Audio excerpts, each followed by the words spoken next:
ഒരു ബിസിനസ്സിൻ്റെ ഏറ്റവും വലിയ കാര്യം വെച്ചാൽ അതിൻ്റെ ടൈമിംഗ് ആണ്. ഞങ്ങൾ സ്റ്റാർട്ട് ചെയ്ത സമയം കൊറോണ കഴിഞ്ഞ് മാർക്കറ്റ് ഒന്ന് മൂവ് ചെയ്ത് തുടങ്ങുന്ന സമയമാണ്. ആ ഒരു 10 പേരാണ് ഞങ്ങളുടെ കമ്പനി ഉണ്ടാക്കിയത്. കാരണം എവിടുന്നും ഒരു അഡ്രസ്സ് ഇല്ലാത്തൊരു കമ്പനി ഇങ്ങനെ വരുന്നു. ലാസ്റ്റ് 2 വർഷമായിട്ട് ഒരാൾ പോലും പിരിഞ്ഞു പോയിട്ടില്ല, ഒരാളും പേപ്പർ ഇടാത്ത കമ്പനി. അതെ അതെ അതെ അതെ. എന്ത് മാജിക്കാണ് ചെയ്യുന്നത്? ബിസിനസ് പാഷൻ തന്നെയാണ്, പക്ഷേ ഒരു സ്റ്റേജ് വരെ ഉള്ളൂ. അത് കഴിഞ്ഞ പൈസ കൂടെ വേണം. 2 P ആണ് ആക്ച്വലി. ബിക്കോസ് പാഷൻ കൊണ്ട് മാത്രം നമുക്കൊരു കമ്പനി റൺ ചെയ്യാൻ പറ്റില്ല. ഏറ്റവും പീസ് ഓഫ് മൈൻഡിൽ നമ്മൾ വർക്ക് ചെയ്യാൻ പറ്റുവാണെങ്കിൽ അത്രത്തോളം കമ്പനി വലുതാവും. സ്ട്രെസ്സും സ്ട്രെയിനും പഴയ കാര്യങ്ങളും നമ്മുടെ ടെൻഷൻസോ അല്ലെങ്കിൽ നമ്മുടെ എന്താ പറയുക പഴയ കഥകളൊക്കെ ആലോചിച്ചുകൊണ്ടിരുന്നാൽ നമുക്ക് ഒരിക്കലും വളരാൻ പറ്റില്ല. ഇതുപോലൊരു ബിസിനസ് ആർക്കും ചെയ്യാം. ഇതൊരു വലിയ ഇന്നോവേഷൻ ആയിട്ടുള്ള കാര്യമൊന്നുമല്ല, ഇത് ആർക്കും ചെയ്യാൻ പറ്റും. ടെക്നോളജി ഇല്ലെങ്കിൽ മുന്നോട്ട് പോകില്ല. ഇതിലൊരു 10-20 വരെയൊക്കെ നമുക്ക് മാനുവലി ചെയ്യാൻ പറ്റും. ഇത് എല്ലാ മാസവും 100 കിട്ടിയാലുള്ള ഒരു വർഷം ആകുമ്പോഴേ നമുക്ക് 100 കിട്ടുന്നുള്ളൂ. അപ്പോൾ ഞങ്ങൾ ചെയ്യുന്നത് വെച്ചിട്ടുണ്ടെങ്കിൽ ഒന്ന് ഞങ്ങളുടെ നമ്പർ ഓഫ് ഫോംസ് കൂടുമ്പോൾ ഓട്ടോമാറ്റിക്കലി ഞങ്ങൾ ഗ്രോത്ത് വരും. മെയിൻലി ഞാൻ ഫോളോ ചെയ്യുന്ന ഒരു പ്രിൻസിപ്പിൾ എന്ന് വെച്ചിട്ടുണ്ടെങ്കിൽ ഞങ്ങൾ ഇതുവരെ കമ്പനിയിൽ എക്സ്റ്റേണൽ ഇൻവെസ്റ്റ്മെൻ്റ് ഇല്ല.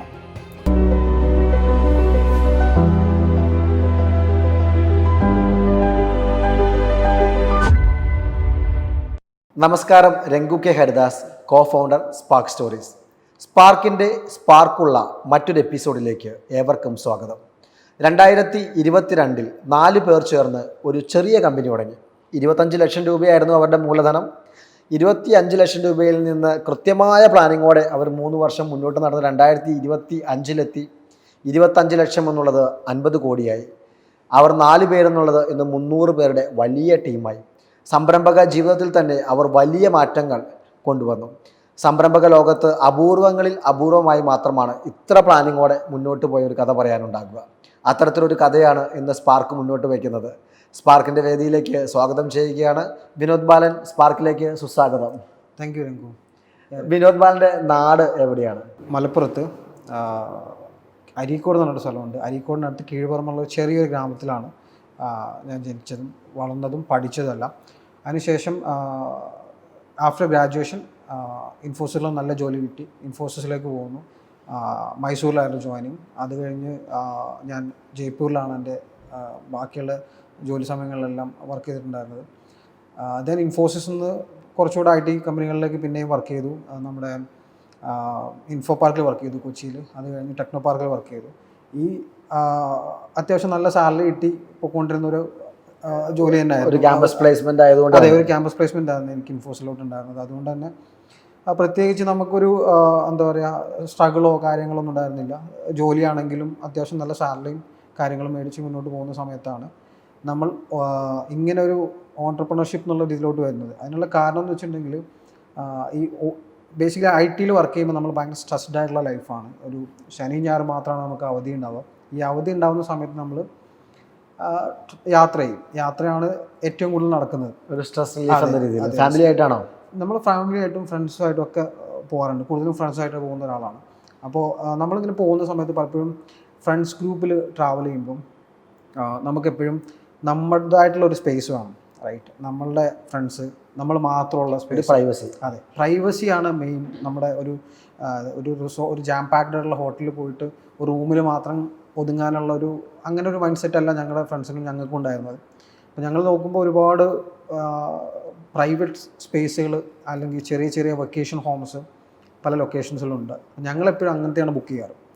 ആ ബുക്ക് ചെയ്യുന്നതിൻ്റെ കൂട്ടത്തിൽ തന്നെ അതിലൊരു ബിസിനസ് ഓപ്പർച്യൂണിറ്റി ഉണ്ടെന്നുള്ളത് ഞാൻ പിന്നെ ആ ഒരു ഇതിൽ മനസ്സിലാക്കിയത്. ബിസിനസ് ഓപ്പർച്യൂണിറ്റി കണ്ടു. അതെ, എന്ത് ബിസിനസ് ഓപ്പർച്യൂണിറ്റി? ഈ പല ആൾക്കാരും എപ്പോഴും ഇഷ്ടപ്പെടുന്നത് ഒരു പ്രൈവറ്റ് സ്പേസിൽ ഒത്തുകൂടി നിൽക്കാനാണ്.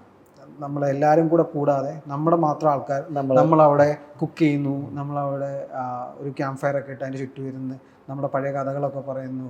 ആ ഒരു ഫീല് നമുക്ക് ഭയങ്കരമായിട്ട് അത് നമ്മുടെ മാത്രം സ്പേസാണ്. ആ സമയത്ത് അതാണ് നമ്മുടെ ലോകം. അപ്പം അങ്ങനെ ഒരു സ്പേസ് ഉണ്ടെന്നുള്ളത് കണ്ടുപിടിച്ചു.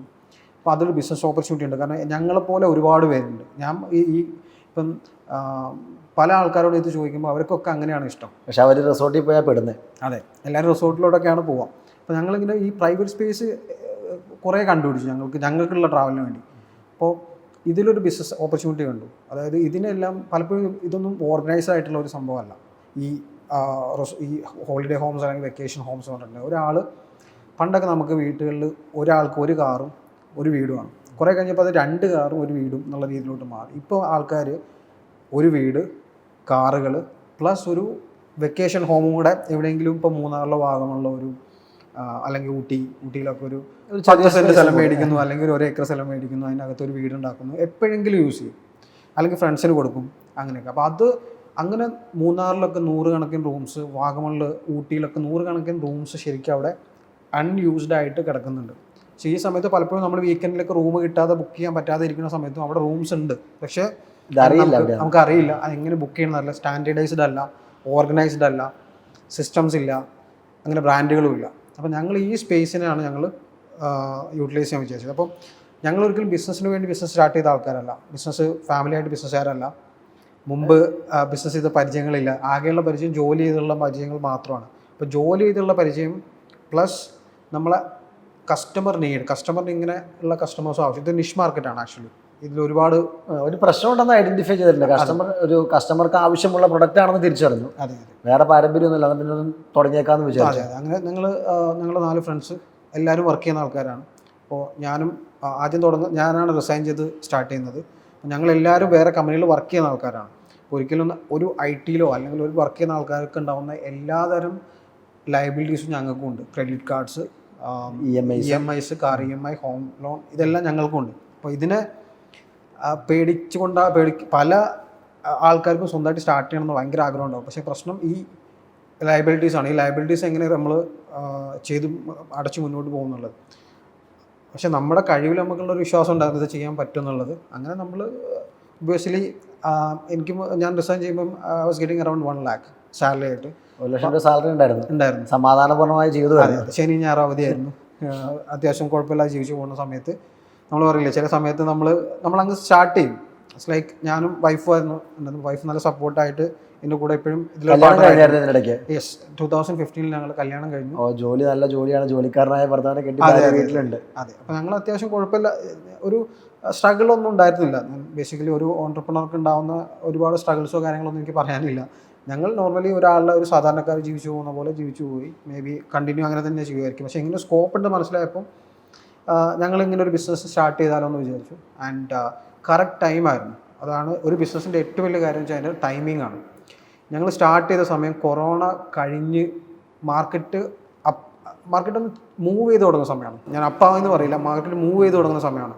അപ്പോൾ ആൾക്കാർക്ക് എല്ലാം പുറത്തു പോകണം. ഈ 6-7 മാസം വീട്ടിലിരുന്നതുകൊണ്ട് അവർക്ക് സ്ട്രെസ്ഡ് ആണ്, ഒരു പുറലോകം കാണണം. ഈ സമയത്താണ് ഞങ്ങൾ കറക്റ്റ് ഈ പ്രോഡക്റ്റ് ലോഞ്ച് ചെയ്യുന്നത്. ഞങ്ങൾക്ക് ആദ്യത്തെ 10 റിസോർട്ട് ഹോളിഡേ ഹോംസ് ഞങ്ങൾ തന്നെയാണ് ഈ പ്രൊഡക്റ്റ് ലോഞ്ച് ചെയ്തെന്ന് പറഞ്ഞു. എന്തായിരുന്നു പ്രൊഡക്റ്റിൻ്റെ പേര്, എന്തൊക്കെയായിരുന്നു പ്രൊഡക്റ്റ്? ശരിക്കും ഞങ്ങളിത് സ്റ്റാർട്ട് ചെയ്യുന്നത് voyage travel automations India private limited എന്ന് പറഞ്ഞൊരു കമ്പനി. വോയേജ് എന്ന് വെച്ചാൽ ട്രാവൽ, യാത്ര. ഓക്കെ, അതാണ് നമ്മുടെ കമ്പനിയുടെ പേര്. അപ്പോൾ ഞങ്ങൾക്ക് കുറച്ചുകൂടെ പ്രൊനൗൺസ് ചെയ്യാനുള്ള ഈസിനെസ്സിന് വേണ്ടിയാണ് ഞങ്ങൾ അതിനെ ഷോർട്ട് ചെയ്തിട്ട് OA ഹോംസ് എന്നാക്കിയത്. OA ഹോംസ് കമ്പനി ഇപ്പോഴും voyage travel automations India private limited എന്നുള്ള രജിസ്റ്റേർഡ് നെയിമിൽ തന്നെയാണ് പോകുന്നത്. OA homes is a product. ഞങ്ങൾ ട്രേഡ് മാർക്ക് എടുത്തിരിക്കുന്ന പ്രോഡക്റ്റാണ് OA ഹോംസ് എന്ന് പറഞ്ഞിട്ടുണ്ടെങ്കിൽ. സോ OA ഹോംസിൽ നമ്മൾ ചെയ്തത് ആദ്യത്തെ 10 പ്രോപ്പർട്ടി ഓൺബോർഡ് ചെയ്യുന്നതായിരുന്നു ഇതിൻ്റെ ഏറ്റവും വലിയ ചലഞ്ച്. കാരണം ഇതൊരു പുതിയ ബ്രാൻഡാണ്. ഈ കൺസെപ്റ്റിന് ആൾക്കാർക്ക് അറിയില്ല ഇത് എന്താണെന്നുള്ളത്. പിന്നെ ഇതിൻ്റെയൊക്കെ ഒരു പ്രത്യേകത, ഈ പ്രോപ്പർട്ടി അതായത് വെക്കേഷൻ ഹോംസ് ഓൺ ചെയ്യുന്ന ആൾക്കാർ NRIs അല്ലെങ്കിൽ HNIs ആയിരിക്കും, ഹൈ നെറ്റ് വർത്ത് ഇൻഡിവിജ്വൽസ് ആണ്. അത്യാവശ്യം പൈസയൊക്കെ കയ്യിലുള്ളവരാണ്. അതെ, അപ്പം അങ്ങനെയുള്ള ആൾക്കാരുടെ റീച്ച് ചെയ്യാനുള്ള ഒരു പ്രശ്നങ്ങളുണ്ടാവും. കാരണം അവർ പലപ്പോഴും ഇന്ത്യയിലായിരിക്കണം എന്നില്ല, വിദേശത്തായിരിക്കും. അതെ, അവരെ മീറ്റ് ചെയ്യുക എന്നുള്ളതാണ് ഇതിൻ്റെ ഒരു ഏറ്റവും വലിയൊരു റിസ്ക് ഉണ്ടായിരുന്നത്. അപ്പോൾ ആദ്യത്തെ 10 പ്രോപ്പർട്ടി കിട്ടാനായിട്ട് ഞങ്ങൾ മൂന്നാറിലും വാഗമണിലും ദിവസങ്ങളോളം മാസങ്ങളോളം താമസിച്ച് അവിടുത്തെ ഇങ്ങനെയുള്ള പ്രോപ്പർട്ടീസ് ഐഡൻറ്റിഫൈ ചെയ്തു. എന്നിട്ട് അതിൽ എവിടെയാണെന്ന് അറിയണമല്ലോ അല്ലേ? അതെ, ഇങ്ങനെ ഉണ്ടോയെന്ന് അറിയണം ആദ്യം. കുറച്ച് പ്രോപ്പർട്ടികൾ എന്നിട്ട് 20-25 പ്രോപ്പർട്ടികളും ഷോർട്ട് ലിസ്റ്റ് ചെയ്ത് വെച്ചു. എന്നിട്ട് അതിൻ്റെ ഓണേഴ്സിനെ കണക്ട് ചെയ്യാൻ തുടങ്ങി. പല ഓണേഴ്സിനെ നമുക്ക് കിട്ടും, ചില ഓണേഴ്സിനെ നമുക്ക് കണക്ട് ചെയ്യാൻ പറ്റില്ല. അങ്ങനെ നമ്മളൊരു സ്ട്രഗിൾ കൊണ്ട് ഒരു 1.5 മന്ത് കൊണ്ട് നമ്മളൊരു 10 പ്രോപ്പർട്ടീസ് ഓൺബോർഡ് ചെയ്തു. 10 പേരെ ഓൺബോർഡ് ചെയ്തു. അല്ല, അപ്പോൾ ഇവർക്കൊരു കാശ് കൊടുക്കണ്ടേ? കയ്യിൽ കാശുണ്ടാവും? അല്ല, ഞങ്ങളുടെ ബിസിനസ് മോഡൽ എന്ന് വെച്ചിട്ടുണ്ടെങ്കിൽ ഞങ്ങൾ 3 മോഡലാണ് വർക്ക് ചെയ്യണത്. ഇപ്പോൾ ഈ 3 മോഡലും ആദ്യത്തിലുണ്ടായിരുന്നില്ല. ഇപ്പോൾ വൺസ് നമ്മളൊരു ബ്രാൻഡ് ആയ പിന്നെയാണ് ഞങ്ങൾ ഈ 3 മോഡലൊക്കെ ഇൻട്രൊഡ്യൂസ് ചെയ്തത്. ആദ്യത്തിൽ ഫിക്സഡ് റവന്യൂ മോഡലായിരുന്നു.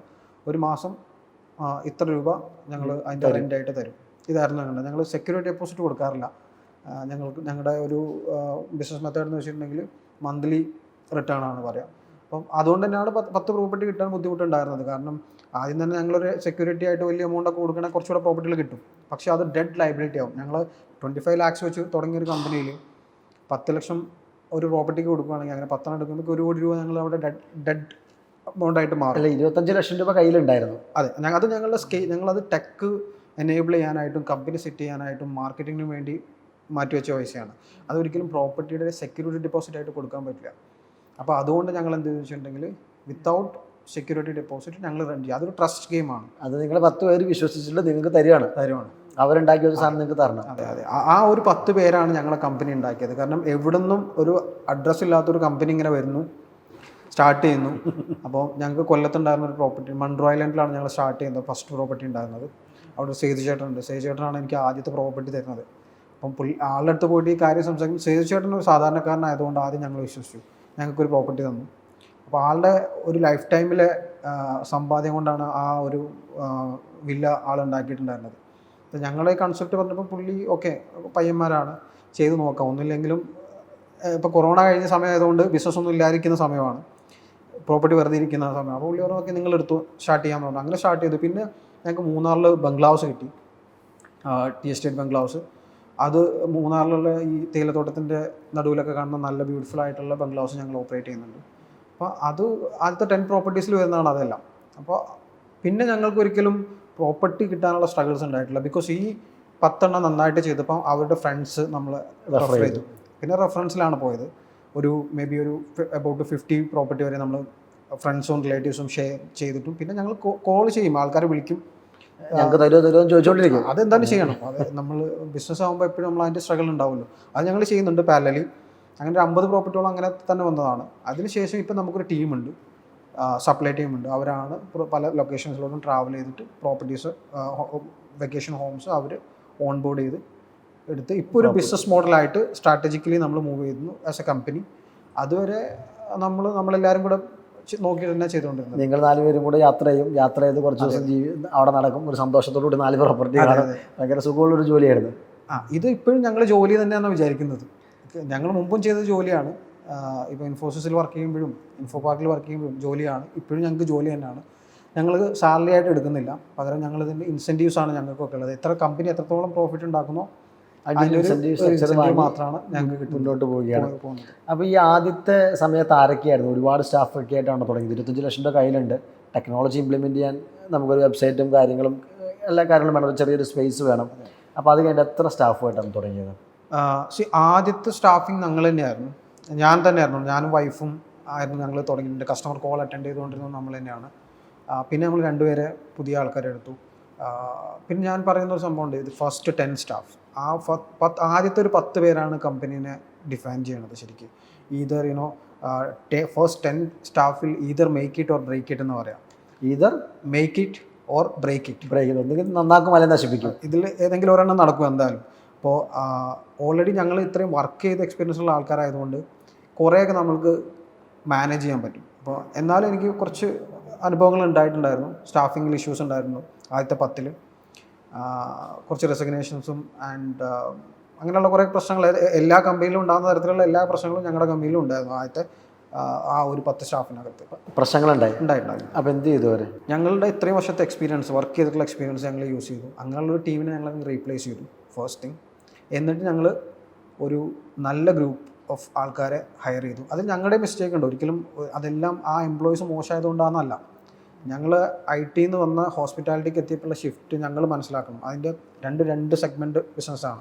ഞങ്ങൾ IT വർക്ക് ചെയ്ത പോലെയല്ല ഹോസ്പിറ്റാലിറ്റി വർക്ക് ചെയ്യുന്നത്. അത് മനസ്സിലാക്കാൻ ഞങ്ങൾക്ക് സമയമെടുത്തു. സെയിം ടൈം ഇങ്ങനെയുള്ള ക്ലാഷസും വന്നു. അപ്പോൾ ഞങ്ങളത് എന്ത് ചെയ്തിട്ടുണ്ടെങ്കിൽ ഞങ്ങളൊരു കമ്പനി, ഞങ്ങൾ ഈ എൻറ്റയർ ഞങ്ങളുടെ സ്റ്റാഫിങ് അങ്ങ് റീപ്ലേസ് ചെയ്തു. ഒറ്റയടിക്ക് റീപ്ലേസ് ചെയ്തു? ഒറ്റയടിക്ക് ചെയ്യാൻ പറ്റില്ല, പതുക്കെ ഒരു നല്ലൊരു ടീമിനെ ബിൽഡ് ചെയ്ത് കൊണ്ടുവന്നു. ഇപ്പം ഞങ്ങൾക്ക് പറയാമെന്ന് വെച്ചാൽ ഞങ്ങളുടെ ലാസ്റ്റ് 2 years ആയിട്ട് ഞങ്ങളുടെ കമ്പനിയിൽ ഇപ്പോൾ ഞങ്ങൾക്ക് കോർപ്പറേറ്റ് ഓഫീസിലായിട്ട് 70 സ്റ്റാഫ്സ് ഉണ്ട്. പ്രോപ്പർട്ടികളിലായിട്ട് അറൗണ്ട് 250 സ്റ്റാഫ് ഉണ്ട്. കോർപ്പറേറ്റ് ഓഫീസിൽ തന്നെ 70 സ്റ്റാഫ് ഉണ്ട്. പ്രോപ്പർട്ടികളിൽ ബാക്കി 250+ ഉണ്ട്. അപ്പോൾ 300-ലധികം സ്റ്റാഫാണ്. ഈ സ്റ്റാഫിൽ നമ്മുടെ കോർപ്പറേറ്റ് ഓഫീസിൽ ഈ ലാസ്റ്റ് 2 years ആയിട്ട് നമുക്ക് ഒരു റെസിഗ്നേഷൻസും ഇല്ല. ലാസ്റ്റ് 2 വർഷമായിട്ട് ഒരാൾ പോലും പിരിഞ്ഞു പോയിട്ടില്ല, ഒരാളും പേപ്പർ ഇടാത്ത കമ്പനി. അതെ അതെ അതെ അതെ. എന്ത് മാജിക്കാണ് ചെയ്യുന്നത്? അല്ല, മാജിക്കിൻ്റെ അല്ല, ഒരു സ്റ്റാഫിന് എപ്പോഴും വേണ്ടതെന്ന് വെച്ചാൽ എല്ലാവരും പറയും നമ്മുടെ പാഷനാണ് ബിസിനസ്. ബിസിനസ് പാഷൻ തന്നെയാണ്, പക്ഷേ ഒരു സ്റ്റേജ് വരെ ഉള്ളൂ. അത് കഴിഞ്ഞാൽ പൈസ കൂടെ വേണം. 2 P ആണ് ആക്ച്വലി. ബിക്കോസ് പാഷൻ കൊണ്ട് മാത്രം നമുക്കൊരു കമ്പനി റൺ ചെയ്യാൻ പറ്റില്ല. പാഷൻ ഉണ്ടാവണം, അതേ കൂട്ടത്തിൽ നമുക്ക് പണം വേണം. പൈസ ഇല്ലാതെ, ക്യാഷ് ഇല്ലാതെ നമുക്ക് ബിസിനസ് ചെയ്യാൻ പറ്റില്ല. അപ്പം ഞങ്ങൾ ചെയ്തതെന്ന് വെച്ചാൽ ഞങ്ങൾ വളരുന്നതനുസരിച്ച് ഞങ്ങളുടെ സ്റ്റാഫിനും സാലറി കിട്ടും. എനിക്ക് ഇനീഷ്യൽ നമ്മൾ സ്റ്റാർട്ട് ചെയ്ത സമയത്ത് ഒരാൾക്ക് 40,000 സാലറി കൊടുക്കുകയെന്ന് വെച്ചാൽ നമുക്ക് ഇമാജിൻ പോലും ചെയ്യാൻ പറ്റാത്ത കാര്യമാണ്. വലിയൊരു ഫിഗറാണ്. ഇപ്പം നമുക്ക് 40,000 ഒരു ലോസ്റ്റ് സാലറിയാണ് ഞങ്ങളുടെ കമ്പനിയിൽ. അപ്പോൾ അത്രയും സാലറി മേടിക്കുന്ന ആൾക്കാർ, പിന്നെ സെൽഫ് ആയിട്ട് എന്താ പറയുക, ഒരു മോട്ടിവേഷൻ ഉള്ള ആൾക്കാരെ കണ്ടുപിടിക്കുക, നല്ല ടീം അറ്റ്മോസ്ഫിയർ ക്രിയേറ്റ് ചെയ്യുക, അങ്ങനെയൊക്കെ ചെയ്തു. ഇപ്പം നമുക്ക് റെസിഗ്നേഷൻസ് ഇല്ല. ഈ കമ്പനി ഇങ്ങനെ കൊണ്ടുപോകുന്ന സ്റ്റാഫ് തന്നെയാണ്. ഞാൻ രംഗുമായിട്ട് സംസാരിച്ച് പറഞ്ഞത്, ഞാനൊരു പീസ് ഓഫ് മൈൻഡ് ആഗ്രഹിക്കുന്ന ഒരാളാണ്. എനിക്ക് ഭയങ്കരമായിട്ട് സ്ട്രെസ്, ടെൻഷൻസ് ഒന്നും എടുക്കാൻ താല്പര്യമില്ല. എടുക്കാൻ പറ്റില്ല, നല്ല താല്പര്യമില്ല. അതുകൊണ്ടാണല്ലോ നമ്മൾ IT ഒക്കെ വിട്ട് ഇതിനകത്തോട്ട് വന്നത്. പിന്നെയും ടെൻഷൻസും സ്ട്രെസ്സും ഒക്കെ ആണെങ്കിൽ തിരിച്ച് അവിടെ തന്നെ പോകാം. അപ്പം അതിന് പകരം നമ്മൾ സ്റ്റാർട്ട് ചെയ്ത് നമ്മുടെ ഓൺ പീസ് ഓഫ് മൈൻഡിന് വേണ്ടിയാണ്. അപ്പോൾ അങ്ങനെയുള്ളൊരു കൂട്ടം അവരെനിക്ക് ഏറ്റവും പീസ് ഓഫ് മൈൻഡിൽ നമ്മൾ വർക്ക് ചെയ്യാൻ പറ്റുവാണെങ്കിൽ അത്രത്തോളം കമ്പനി വലുതാവും. സ്ട്രെസ്സും സ്ട്രെയിനും പഴയ കാര്യങ്ങളും നമ്മുടെ ടെൻഷൻസോ അല്ലെങ്കിൽ നമ്മുടെ എന്താ പറയുക പഴയ കഥകളൊക്കെ ആലോചിച്ചുകൊണ്ടിരുന്നാൽ നമുക്ക് ഒരിക്കലും വളരാൻ പറ്റില്ല. നമ്മൾ ചെയ്യണമെന്ന് വെച്ചാൽ ഒന്നാമത് ട്രാവൽ ബിസിനസ്സാണ്, ട്രാവൽ ഓർ ഹോസ്പിറ്റാലിറ്റി. എപ്പോഴും നമുക്ക് പ്ലസൻ്റ് ആയിട്ടിരിക്കണം, ട്രാവൽ ചെയ്യാം. ഇപ്പം ബിസിനസ്സിൽ എന്തെങ്കിലും പ്രശ്നങ്ങളുണ്ടെങ്കിൽ നമ്മൾ ട്രാവൽ ചെയ്ത് കഴിഞ്ഞാൽ ഓൾമോസ്റ്റ് എല്ലാ കാര്യങ്ങളും മറക്കും, സോർട്ട് ഔട്ട് ചെയ്യാൻ പറ്റും. പിന്നെ ഒരുപാട് ആൾക്കാരെ കാണും.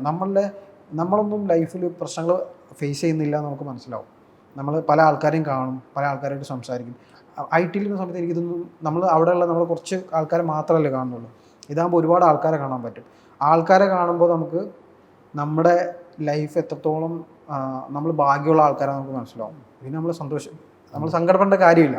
പിന്നെ ഉള്ളതെന്ന് വെച്ചാൽ നമ്മളെ എൻഹാൻസ് ചെയ്യും. ഇപ്പം ഞങ്ങൾ ചെയ്യുന്നത് വെച്ചാൽ വോയ് ഹോംസ് ഇന്ന് ഇന്ത്യയിലെ 4th largest, ഇന്ത്യയിലെ 4ാമത്തെ സ്ഥാപനമാണ്. ഇന്ത്യയിലെ 4th largest ഹോളിഡേ ഹോം ചെയിനാണ്. സൗത്ത് ഇന്ത്യയിലെ ലാർജസ്റ്റ് ഹോളിഡേ ഹോം ചെയിനാണ് സൗത്ത് ഇന്ത്യയിലെ. ഇപ്പം ഞങ്ങൾക്ക് കിട്ടിയിരിക്കുന്ന കുറേ ഇപ്പം top 10 tourism startups in India നമ്മൾ വന്നിട്ടുള്ളത്. ഇങ്ങനെ വളർന്നൊരു കമ്പനിയിൽ സ്റ്റാഫ് പോകാത്തതിന് എന്തെങ്കിലും പ്രത്യേകമായ കാരണങ്ങളുണ്ട് സ്റ്റാഫ് പോകാതിരിക്കുന്നതിന്? ഒന്ന്, ഞങ്ങൾ വർക്ക് കൾച്ചർ നന്നായിട്ട് അവർക്ക് നമ്മൾ എല്ലാവരും വർക്ക് ചെയ്യുന്നത് ശമ്പളത്തിനാണ്. ഈ പറയുന്ന ഞാൻ സംസാരിക്കുന്നത് ഞാനും വർക്ക് ചെയ്ത ശമ്പളത്തിനാണ്. ഇപ്പോഴും വർക്ക് ചെയ്യുന്നത് കാരണം ജീവിതം മുന്നോട്ട് കൊണ്ടുപോകാൻ പൈസ വേണം, സന്തോഷം വരണമെങ്കിലും പൈസ വേണം. അപ്പോൾ ഹാപ്പിനെസ് ആണ് മെയിൻ കാര്യം. എല്ലാവരും സ്റ്റാഫിനെ ഹാപ്പി ആയിട്ട് ഇരിക്കുക എന്നുള്ളത്. പിന്നെ അവരാണ് ഞങ്ങളുടെ എല്ലാം ചെയ്യുന്നത്. ഇവിടെ ഞങ്ങൾ പുതിയ മാനേജേഴ്സിനെ ഹയർ ചെയ്യാറില്ല. ഞങ്ങൾ ഇവിടുന്ന് ഇൻറ്റേർണൽ ജോബ് പോസ്റ്റ് കൊടുത്തിട്ട് ഞങ്ങളുടെ കൂടെയുള്ള ആൾക്കാരെ മാനേജറായിട്ട് പ്രൊമോട്ട് ചെയ്യുകയാണ് ചെയ്യുന്നത്. അപ്പോൾ സ്കിൽ ഇഷ്യൂസ് ഉണ്ടാവും, നമ്മൾ ട്രെയിനിങ് കൊടുക്കും. കരിയർ അവർക്കൊരു ഗ്രോത്ത് ഉണ്ട്. അതെ. 3 നല്ലൊരു വർക്ക് കൾച്ചറും എൻ്റർടൈൻമെൻറ്റും ഉണ്ട്. അതെ. പിന്നെ എല്ലാത്തിനും കൂടെ ട്രാവൽ ആൻഡ് ഹോസ്പിറ്റാലിറ്റി ബിസിനസ്സാണ്. സോ അവർക്ക് എവിടെ വേണമെങ്കിലും പോവാം, ഞങ്ങളുടെ പ്രോപ്പർട്ടികളിലോട്ട്. അപ്പം ഞങ്ങൾക്കിപ്പം ഇന്ത്യയിൽ ഞങ്ങൾക്ക് കേരള എൻ്റയർ സൗത്ത് ഇന്ത്യ ഞങ്ങൾക്ക് പ്രോപ്പർട്ടീസ് ഉണ്ട്. തമിഴ്നാട് ഞങ്ങളുടെ വലിയ മാർക്കറ്റാണ്, കേരള വലിയ മാർക്കറ്റാണ്. ഞങ്ങൾക്ക് ഊട്ടിയിലാണ് ഏറ്റവും കൂടുതൽ റൂംസ് ഞങ്ങൾക്കുള്ളത്. അപ്പം ഞങ്ങൾക്കൊരു ടോട്ടൽ 100 റൂംസ് ഉണ്ട് ഊട്ടിയിൽ. 100 റിസോർട്ട്. ഞങ്ങൾ ടോട്ടൽ 100 പ്രോപ്പർട്ടീസ് ഇപ്പം വെക്കേഷൻ ഹോംസ് റൺ ചെയ്യുന്നുണ്ട്. അറൗണ്ട് 500+ റൂംസ് ഉണ്ട് നമുക്ക്. 100 പ്രോപ്പർട്ടീസ്, 500 റൂമുകൾ. അതെ. അപ്പോൾ ഇവരെ സംബന്ധിച്ച് ഒന്ന് ട്രാവൽ ചെയ്യണമെങ്കിലും നിങ്ങൾ കോംപ്ലിമെൻ്ററി കൊടുക്കുന്നുണ്ട് ജീവനക്കാർ. അതെ അതെ. ലാസ്റ്റ് നമ്മൾ സംസാരിച്ചപ്പോൾ പറഞ്ഞു ഞാൻ ലാസ്റ്റ് 1 ലക്ഷം രൂപയൊക്കെ സാലറി വാങ്ങിക്കൊണ്ടിരിക്കുന്ന സമയത്താണ് ജോലി വിട്ടതെന്ന് പറഞ്ഞു. 2 ചോദ്യങ്ങളുണ്ട്. ഇന്ന് കമ്പനിയിലെ ഏറ്റവും ഉയർന്ന ശമ്പളമുള്ള വ്യക്തിയുടെ ശമ്പളം എത്രയാണ്? 2.5 lakhs. 2.5 ലക്ഷം രൂപ ശമ്പളം കൊടുക്കുന്നുണ്ട്. ഡബിൾ കൂടുതലായി. നിങ്ങൾ എത്ര രൂപ സാലറി എടുക്കുന്നുണ്ട്? 40,000. 40,000 രൂപ. എനിക്ക് വേറെ ചിലവുകളില്ലല്ലോ. 40,000 രൂപ കൊണ്ടെല്ലാം തീരും. അല്ല, ബേസിക് ഞാൻ ഇപ്പോഴും പറഞ്ഞു, ഞാൻ പീസ് ഓഫ് മൈൻഡിനെ പറ്റി പറഞ്ഞായിരുന്നു. ഞാൻ ഒരുപാട് ലയബിലിറ്റീസ് എടുത്ത് വെക്കുന്ന ആളല്ല. അപ്പോൾ പിന്നെ എനിക്ക് എൻ്റേതായിട്ടുള്ള ആവശ്യങ്ങളുണ്ട്, ഒബ്വിയസ്ലി എൻ്റേതായിട്ടുള്ള ആവശ്യങ്ങളുണ്ട്. ഞാനതിന് എൻ്റെ സാലറി ആയിട്ട് ഇപ്പോഴും ഇത്രയേ എടുക്കുന്നുള്ളൂ. പക്ഷേ എനിക്ക് ഇൻസെൻറ്റീവ്സിലാണ് ഞാൻ വർക്ക് ചെയ്യുന്നത്. എനിക്ക് ഇൻസെൻറ്റീവ്സ് ഉണ്ട് കമ്പനിയുടെ. അത് കമ്പനി പെർഫോമൻസ്, പ്രോപ്പർട്ടിയുടെ പെർഫോമൻസ് ഒക്കെ വെച്ചിട്ട് ഞങ്ങൾ ചെയ്യുന്നുണ്ട്. അത് പെർഫോമൻസ് ഒക്കെ നോക്കി കൃത്യമായി ഇവാലുവേറ്റ് ചെയ്തെടുക്കുന്ന തുകയാണ്. അതെ അതെ. അതിൻ്റെ ഒരു കൃത്യമായ രേഖയും മാനദണ്ഡങ്ങളും എല്ലാം സൂക്ഷിക്കുന്നുണ്ട്. വളരെ സന്തോഷം. കാരണം പലപ്പോഴും ഫിനാൻസ് മാനേജ്മെൻ്റ് ആണ് ഒരു കമ്പനിയെ പിന്നോട്ട് നയിക്കുന്ന ഏറ്റവും പ്രധാനപ്പെട്ട ഘടകം. അപ്പോൾ ജീവനക്കാർ ഹാപ്പിയാണ്, ഇങ്ങനെ മുന്നോട്ട് പോകുന്നു. ഏതെല്ലാം രാജ്യങ്ങളിൽ നിന്ന് കച്ചവടം ചെയ്യുന്നുണ്ട്? ഇപ്പം ഇന്ത്യയാണ് വലിയ മാർക്കറ്റ്. ഇതൊരു എല്ലായിടത്തും പൊട്ടൻഷ്യലുള്ള ബിസിനസ് മോഡലാണ്. കാരണം എല്ലായിടത്തും ആൾക്കാർ ട്രാവൽ ചെയ്യും. എല്ലാവരും ഞങ്ങളുടെ കസ്റ്റമേഴ്സാണ്. ഒരു വയസ്സായ കുട്ടി മുതൽ ഒരു 60-70 വയസ്സുള്ള ആൾക്കാർ വരെ എല്ലാവരും ട്രാവൽ ചെയ്യുന്ന ആൾക്കാരാണ്, ആഗ്രഹിക്കുന്നവരാണ്. അതെ, എല്ലാവർക്കും ട്രാവൽ ചെയ്യണം. സോ എല്ലാവരും ഞങ്ങളുടെ കസ്റ്റമേഴ്സാണ്. ലോകത്തുള്ള എല്ലാവരും ട്രാവൽ ചെയ്യും, ലോകത്തിൻ്റെ ചുറ്റും ട്രാവൽ ചെയ്യും. സോ ഈ മാർക്കറ്റിൽ ലിമിറ്റേഷൻസ് ഇല്ല, എവിടെയും സ്റ്റാർട്ട് ചെയ്യാം. അപ്പോൾ ഞങ്ങളിപ്പോൾ ഓപ്പറേറ്റ് ചെയ്യുന്നത് ഇന്ത്യയിലാണ് മെയിനായിട്ടുള്ളത്. ഞങ്ങൾക്ക് ഇന്ത്യയിൽ ഇപ്പോൾ പ്രസൻസ് ഉള്ളത് കേരള, തമിഴ്നാട്, കർണാടക, ഗോവ, മഹാരാഷ്ട്ര, ഇത്രയും സ്ഥലങ്ങളിൽ ഞങ്ങൾക്ക് പ്രോപ്പർട്ടീസ് ഉണ്ട്. ഈ വർഷം അവസാനമാകുമ്പോഴേക്ക് പാൻ ഇന്ത്യ ഓൾമോസ്റ്റ് എല്ലാ ലൊക്കേഷൻസിലും പ്രോപ്പർട്ടികളാവണം. അതിനുള്ള ടീം വർക്കിലാണ് നമ്മുടെ എൻറ്റയർ സപ്ലൈ ടീം. പിന്നെ ഞങ്ങളുടെ അടുത്ത മെയിൻ മാർക്കറ്റ് UAE ആണ്. ദുബായിൽ പ്രോപ്പർട്ടീസ് ഉണ്ട്. ദുബായിൽ സെപ്പറേറ്റ് ടീം തന്നെ ഉണ്ട് റൺ ചെയ്യാനായിട്ട്. അവരാണ് ദുബായിൽ റൺ ചെയ്തത്. ദുബായിൽ നമ്മൾ റീസെൻ്റ്ലി സ്റ്റാർട്ട് ചെയ്തതാണ്. ലാസ്റ്റ് ഇയർ ആണ് ദുബായിൽ സ്റ്റാർട്ട് ചെയ്തത്. ഇപ്പം കുഴപ്പമില്ലാതെ ബിസിനസ് എല്ലാം അവിടെ മുന്നോട്ട് പോകുന്നു. അവിടെ എൻ്റയർലി വേറൊരു ടീമാണ് മാനേജ് ചെയ്യുന്നത്. ഈ വോയെ ഹോംസ് എന്ന് പറയുമ്പോൾ എല്ലാം ഈ വില്ലകളാണ്, വലിയൊരു 5 സ്റ്റാർ ഹോട്ടലൊന്നുമല്ല, അല്ലെങ്കിൽ വില്ല പ്രോപ്പർട്ടീസോ അല്ലെങ്കിൽ ഒറ്റപ്പെട്ട് നിൽക്കുന്ന കുറച്ചിടങ്ങളാണ്. അവിടെയാണ് നിങ്ങൾ ഈ പ്രോപ്പർട്ടി വെച്ചിരിക്കുന്നത്. അപ്പോൾ അവിടെ ശരിക്കും എന്തെല്ലാം സൗകര്യങ്ങളുണ്ട്? ഞാൻ ഒരു ഹോട്ടലിലേക്ക് വരുന്നത് പോലെ എന്തെല്ലാം കാര്യങ്ങളിലാണ് എന്തെല്ലാം സർവീസ് അവിടെ പ്രൊവൈഡ് ചെയ്യുന്നത്? ഒരു റിസോർട്ടിൽ അല്ലെങ്കിൽ ഹോട്ടലിൽ പോകുന്ന എല്ലാ സർവീസും അവിടെ നമ്മൾ കൊടുക്കുന്നുണ്ട്. കുറച്ച് നമുക്ക് ഓൺ റെസ്റ്റോറൻറ്റുകൾ ഉണ്ടാവില്ല അതിനകത്ത്. അവിടെ ഉണ്ടായിരുന്ന ഒരു കെയർ ടേക്കറോ അല്ലെങ്കിൽ ഒരു ഷെഫോ ആയിരിക്കും നമ്മൾ ബട്ട്ലേഴ്സും വിളിക്കുന്ന അവരായിരിക്കും നമുക്ക് കുക്ക് ചെയ്ത് തരുന്നത്. സോ ആ കുക്ക് ചെയ്ത് തരുമ്പോൾ അതിനൊരു ലിമിറ്റേഷൻസ് എന്തായാലും ഉണ്ടാവും. ഒരു ഹോട്ടലിൽ ഒരു വലിയൊരു റെസ്റ്റോറൻറ്റിൽ കിട്ടുന്ന അത്രയും ഐറ്റംസ് ഒന്നും കിട്ടില്ല, അത്രേ ഉള്ളൂ. പക്ഷേ ഹോംലി ആയിട്ട് അവർ പ്രിപ്പയർ ചെയ്ത് ഈവൻ കസ്റ്റമേഴ്സിന് ഇപ്പോൾ ഗസ്റ്റിന് തന്നെ അവിടെ കുക്ക് ചെയ്യാൻ പറ്റും. എല്ലാ ഫെസിലിറ്റിയും നമ്മൾ കൊടുക്കുന്നുണ്ട്. അവിടെ തന്നെ കുക്ക് ചെയ്ത് അല്ലെങ്കിൽ ഷെഫ് കുക്ക് ചെയ്തിട്ട് തരും.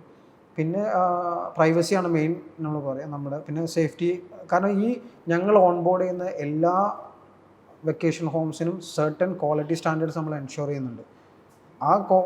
എല്ലാം കിട്ടിയാൽ മാത്രമേ മീറ്റ് ചെയ്താൽ മാത്രമേ ഞങ്ങൾ ആ പ്രോപ്പർട്ടി എടുക്കുകയുള്ളൂ. ഞങ്ങൾക്ക് ഒരു മാസം 20-30 പ്രോപ്പർട്ടികൾ നമ്മൾ അപ്രോച്ച് ചെയ്യുന്നുണ്ട്, നമ്മളായിട്ട് ഓൺ ബോർഡ് ചെയ്യാനായിട്ട് പറഞ്ഞിട്ട്. അതല്ലെങ്കിൽ നമ്മളായിട്ട് പാർട്ണർഷിപ്പ് ചെയ്യാനായിട്ട് വരുന്നുണ്ട്. പക്ഷെ അതിൽ ഞങ്ങൾ സെലക്ട് ചെയ്യുന്നത് മേ ബി 5-6 ഉണ്ടാവുള്ളൂ.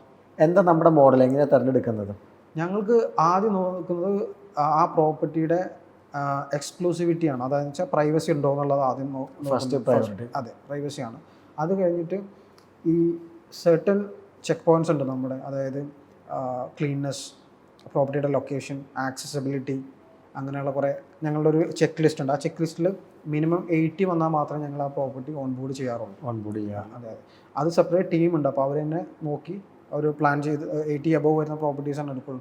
ഇത് വെക്കേഷൻ ഹോംസ് എടുക്കുന്നത് ഒരു ടീമും ഇത് ഇവാലുവേറ്റ് ചെയ്യുന്നത് വേറൊരു ടീമുമാണ്.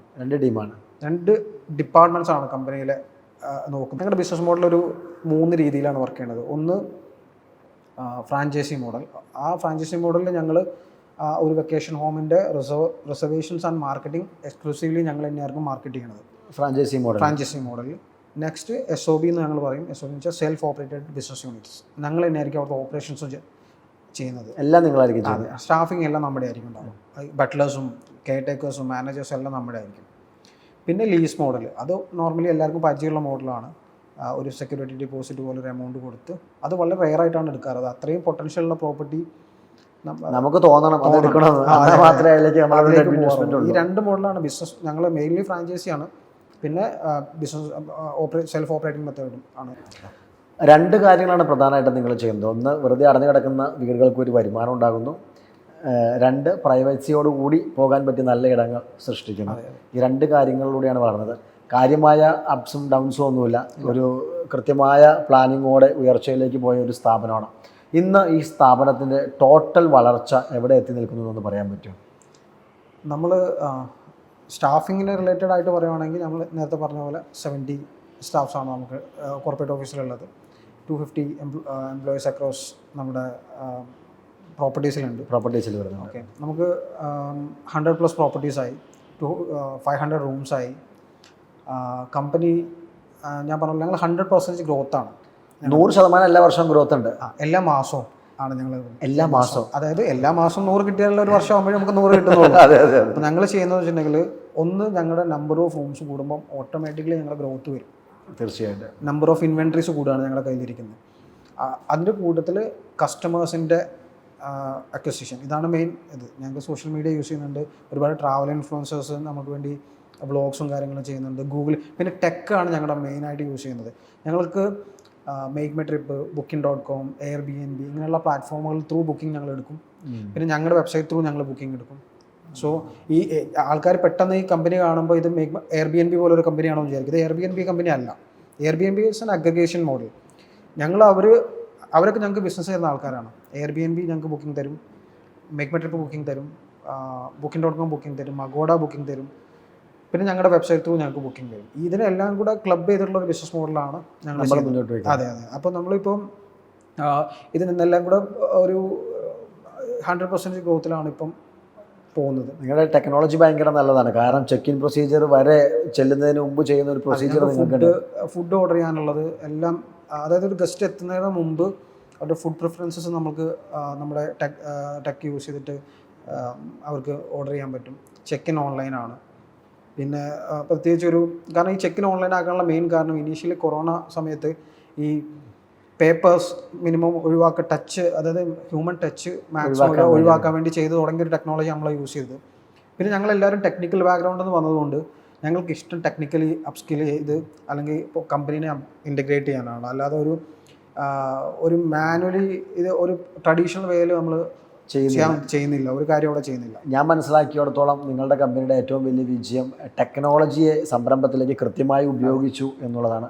ഒന്നാമത്തെ കാരണം. കൃത്യമായി നിങ്ങൾ വലിയ പ്ലാനിംഗ് ഒന്നും ഇല്ലായിരുന്നു എന്ന് പറഞ്ഞാൽ വളരെ കൃത്യമായ പ്ലാനിങ്ങോടെ വളരെ നടന്നു കയറിയ ഒരു വഴിയാണ്. അതിന് കാരണം ഞങ്ങളുടെ കൂടെയുള്ള എൻ്റെ പാർട്ട്നേഴ്സാണ്. ആക്ച്വലി എൻ്റെ പാർട്ട്നേഴ്സ് എല്ലാം ടെക് ബാക്ക്ഗ്രൗണ്ടുള്ള ആൾക്കാരാണ്. ഇപ്പോൾ ദുബായിലെ ഓപ്പറേഷൻസ് മാനേജ് ചെയ്യുന്നതും അവിടുത്തെ എൻ്റയർ ഇതിനെ മാനേജ് ചെയ്യുന്നത് അബ്ദുൽ നാസർ ടെക് ബാക്ക്ഗ്രൗണ്ടിലുള്ള ആളാണ്. പിന്നെ ബാക്കി ഇവിടെയുള്ള എൻ്റെ പാർട്ട്നേഴ്സ് എല്ലാം ഞങ്ങളെപ്പോഴും ചിന്തിക്കുക ടെക്ക് എങ്ങനെ ഇതിനകത്തോട്ട് കൊണ്ടുവരാം. ഇപ്പോഴും ഞങ്ങളുടെ ഒരു 10-15% യൂസ് ചെയ്തിട്ടുള്ളൂ.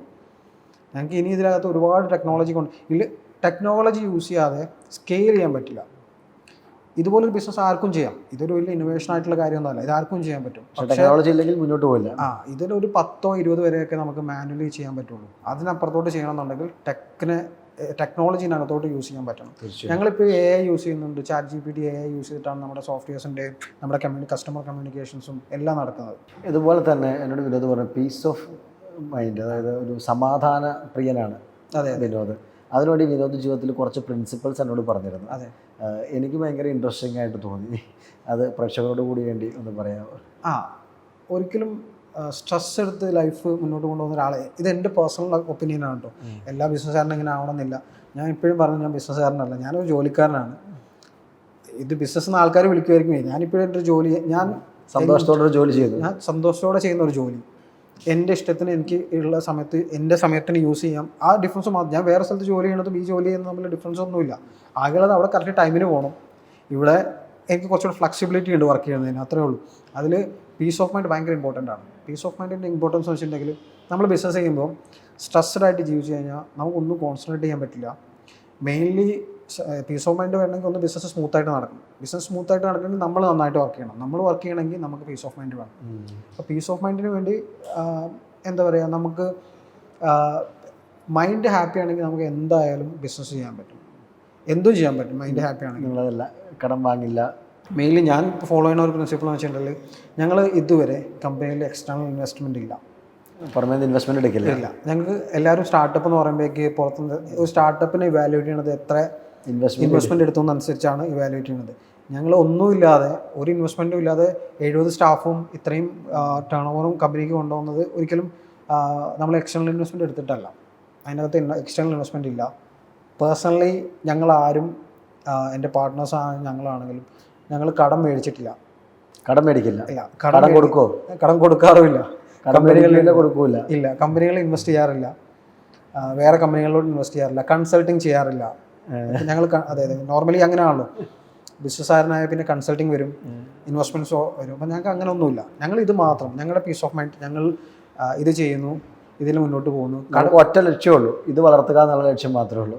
അതെ, അത് മാത്രമേ ഉള്ളൂ. പിന്നെ നന്നായിട്ട് ജീവിക്കുക, നല്ല എന്താ പറയുക, നല്ല കൂടെയുള്ളവരും ഹാപ്പി ആയിട്ടിരിക്കുക, സ്റ്റാഫാണെങ്കിലും ഫാമിലി ആണെങ്കിലും എല്ലാവരും ഹാപ്പി ആയിട്ടിരിക്കുക. സ്ട്രെസ് ഉണ്ടാവും, സ്ട്രെസ് ഇല്ലയെന്ന് ഞാൻ പറയുന്നില്ല. ഇപ്പം എന്നോട് രംഗു നേരത്തെ ചോദിച്ച പോലെ ഏറ്റവും വലിയ ചലഞ്ച് എന്താ ഞാനിതിൽ ഫേസ് ചെയ്തതെന്ന് വെച്ചാൽ എനിക്ക് ഓർമ്മിക്കാൻ പറ്റുന്നില്ല ശരിക്കും പറഞ്ഞാൽ. കാരണം ആ ചലഞ്ചൊന്നും ഞങ്ങൾക്കൊരു ഭയങ്കര ഇമ്പാക്റ്റ് ഉണ്ടാക്കിയിട്ടുണ്ടാവില്ല, ഞങ്ങൾ അതിനെ ഓർക്കുന്നില്ല. അതുകൊണ്ട് ഞങ്ങൾ സ്മൂത്തായിട്ട് പോകുന്നു. ഇപ്പം നമുക്ക് ധൈര്യമാണ് എന്ത് പുതിയതായിട്ട് ചെയ്യാനായിട്ട്, ഇങ്ങനെ സ്ട്രെസ് ഇല്ലാത്തതുകൊണ്ട്. നിങ്ങളുടെ വിജയത്തിൻ്റെ അടിസ്ഥാനം സന്തോഷവും സമാധാനവും ഉള്ളൊരു മനസ്സാണ്. അത് ഈ ബിസിനസ് ഹോസ്പിറ്റാലിറ്റിയും ആയതുകൊണ്ടാണ്. ചിലപ്പം വേറെ ബിസിനസ് ഇതൊന്നും അപ്ലിക്കബിൾ ആവണമെന്നില്ല. നിങ്ങൾ ചിന്തിക്കുന്നത് അങ്ങനെയാണ്. സ്പാർക്കിൻ്റെ പ്രേക്ഷകരെന്ന് കേട്ടത് വളരെ രസകരമായ ഒരു കഥയാണ്. 25 ലക്ഷം രൂപ മൂലധനത്തിൽ നിന്ന് തുടങ്ങി 50 കോടിയിലേക്ക് എത്തി. ഇവിടെയൊന്നും യാതൊരു വിധമായിട്ടുള്ള ടെൻഷൻ അടിക്കാനോ അങ്ങനെ വലിയ പ്രശ്നങ്ങളൊന്നും അഭിമുഖീകരിച്ചിട്ടില്ല. വളരെ സിമ്പിളായിട്ടൊരു പ്ലാൻ ഇട്ടു, അതുപോലെ നടന്ന് മുന്നോട്ട് പോയി. അദ്ദേഹം അതിനെ പറയുന്നത് ഞാൻ എൻ്റെ ജോലി ചെയ്തു എന്നുള്ളതാണ്. അദ്ദേഹം അതിൽ വെച്ചെടുത്തിരിക്കുന്ന ഓരോ കാര്യങ്ങളും കണ്ടാൽ നമുക്ക് മനസ്സിലാക്കാൻ സാധിക്കുന്നത് അദ്ദേഹം വളരെ കൃത്യമായ പ്ലാനിങ് ഉണ്ടായിരുന്നു, വളരെ ഡെഡിക്കേറ്റഡ് ആയിരുന്നു, ജോലി ചെയ്യാൻ തയ്യാറായിരുന്നു, അതിനെല്ലാം ഒരു സന്തോഷം കണ്ടെത്താൻ തയ്യാറായിരുന്നു. അതിനെല്ലാം ഉപരി ആ കമ്പനിയിൽ ടെക്നോളജി ഇംപ്ലിമെൻറ്റ് ചെയ്യാൻ തയ്യാറായിരുന്നു. അതിൽ HR-നെ കൃത്യമായിട്ട് നടത്താൻ തയ്യാറായിരുന്നു. 2 വർഷത്തിൽ ഒരു റിസൈൻ പോലും ഇല്ലാത്തൊരു കമ്പനിയാണ്, ഒരാൾ പോലും പേപ്പർ ഇടാത്തൊരു കമ്പനി. അപ്പോൾ വലിയൊരു വളർച്ചയുടെ കഥയാണ് നമ്മളോട് വിനോദ് ബാലൻ പറഞ്ഞത്. 25 ലക്ഷത്തിൽ നിന്ന് 50 കോടിയിലേക്ക് 500 റൂമിലേക്ക്. ഈ 500 റൂം എന്നുള്ളത് 1000 റൂമാകട്ടെ, 50 കോടി എന്നുള്ളത് 500 കോടിയാകട്ടെ, ഇപ്പോഴുള്ള 300 സ്റ്റാഫ് എന്നുള്ളത് 3000 സ്റ്റാഫ് ആകട്ടെ. വിനോദിൻ്റെ യാത്ര, ഈ ഒരു സംരംഭക യാത്ര ഇതുപോലെ തന്നെ 3 വർഷങ്ങൾ കൊണ്ടാണ് ഈ നേട്ടമൊക്കെ ഉണ്ടാക്കിയത്. കാരണം ഒരു പൊട്ടൻഷ്യൽ ഗ്രോത്ത് നോക്കിക്കഴിഞ്ഞാൽ 100 അതിലേക്ക് എത്രയോ വലുതാണ് നിങ്ങൾ ഹാൻഡിൽ ചെയ്യുന്ന ഇൻവെൻറ്ററി. അപ്പോൾ ആ വളർച്ച, ഇപ്പോൾ കാണുന്ന ആ ഒരു 10x വളർച്ച ഇനിയും ഉണ്ടാകട്ടെ എന്ന് സ്പാർക്ക് ആശംസിക്കുകയാണ്. വിനോദ് എല്ലാവിധ ഭാവുകങ്ങളും നേരുന്നു. മുന്നോട്ട് പോട്ടെ. സന്തോഷം. Thank you. Thank you.